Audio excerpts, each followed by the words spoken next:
Shalom Sobat Maestro dimanapun Anda berada di saat ini.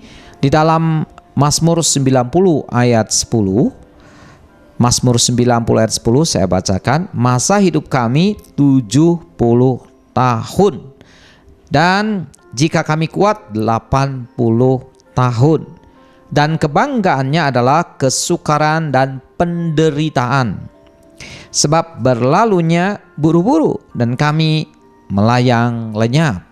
Sobat Maestro, ayat ini menunjukkan kepada kita bahwa umur manusia di dalam dunia ini kira-kira rata-rata 70 tahun. Bisalah sampai 80 tahun, tapi akhirnya ya mati juga. Jadi kesimpulannya, setiap manusia di dalam dunia ini bakal mati sekali waktu, saudara-saudara. Berapa umur saudara saat ini? Barangkali ada di antara saudara-saudara yang umur 50 tahun. Berarti kurang lebih hidup di dalam dunia ini, kalau mencapai 70 tahun ya, 20 tahun lagi kita ada di sini. Kalau sampai 80, ya 30 tahun lagi. Pernah berpikir nggak?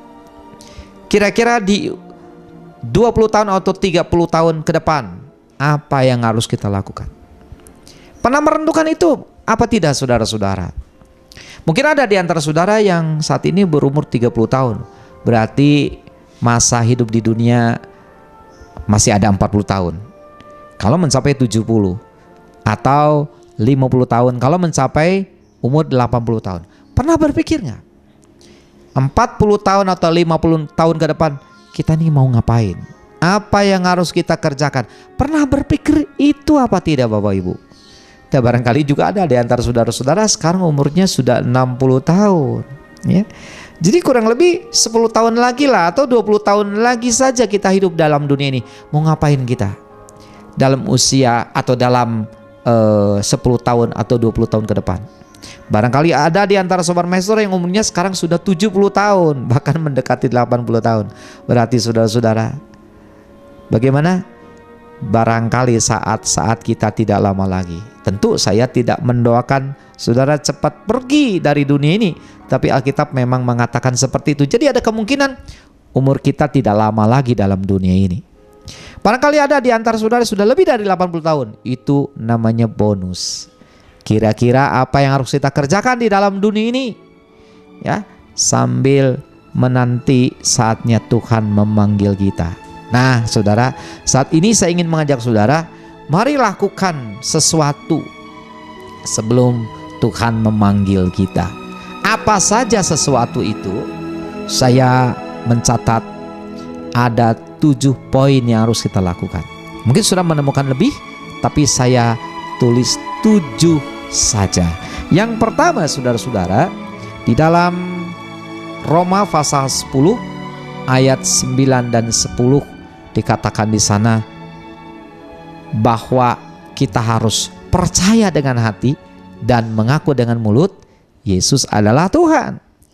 Karena dengan demikian kita pasti selamat.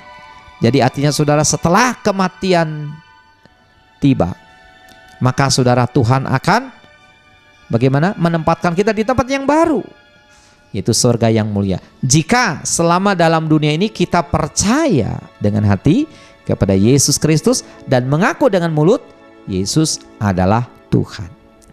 Dan jika ada di antara saudara belum membuka hati bagi Yesus Kristus, bukalah hati untuk percaya. Bila mulut kita mengaku bahwa Yesus adalah Tuhan, maka saudara akan diselamatkan. Tapi barangkali di antara saudara-saudara ada yang sudah puluhan tahun dari dulu sudah percaya kepada Yesus. Pengakuan kita kepada Yesus yang adalah Tuhan itu sudah puluhan tahun yang lalu. Nah, pertahankan terus sampai nafas yang terakhir. Maka kita akan diselamatkan. Saudara-saudara, surga itu luar biasa. Tidak ada kesusahan, tidak ada penderitaan. Tempat kita di sana kelak. Kalau selama dalam dunia ini dengan hati kita percaya, dengan mulut kita mengaku Yesus adalah Tuhan. Puji Tuhan. Lalu yang kedua, saudara-saudara, yang harus kita lakukan adalah dalam Wahyu pasal 2 ayat 10, Tuhan menasehatkan jemaat di Smyrna untuk setia kepada Tuhan. Walaupun ada penderitaan, ada masalah, ada kesulitan, kesukaran, sakit, penyakit dan sebagainya, bahkan penganiayaan, tetaplah setia kepada Tuhan. Jadi saudara, ini satu petunjuk dari Tuhan untuk kita. Selama kita hidup dalam dunia ini, ayo mari, ini yang harus kita lakukan, setia kepada Tuhan. Ada masalah?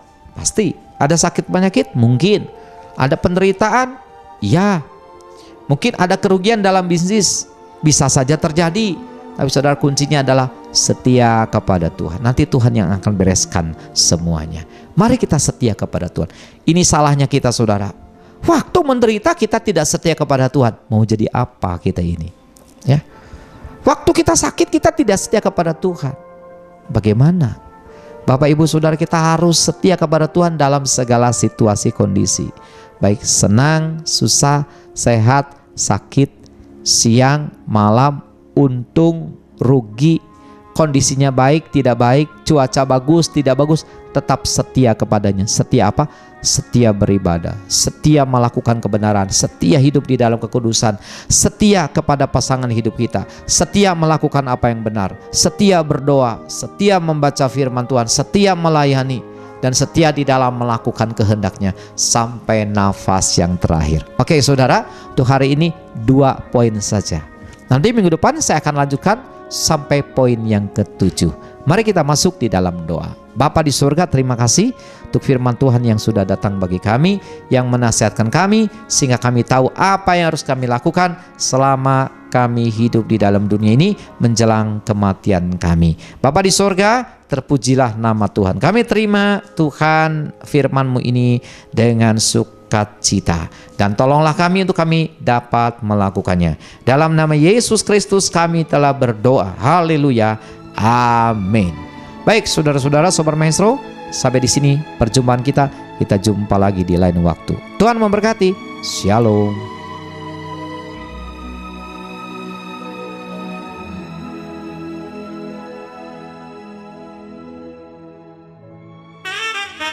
Maestro.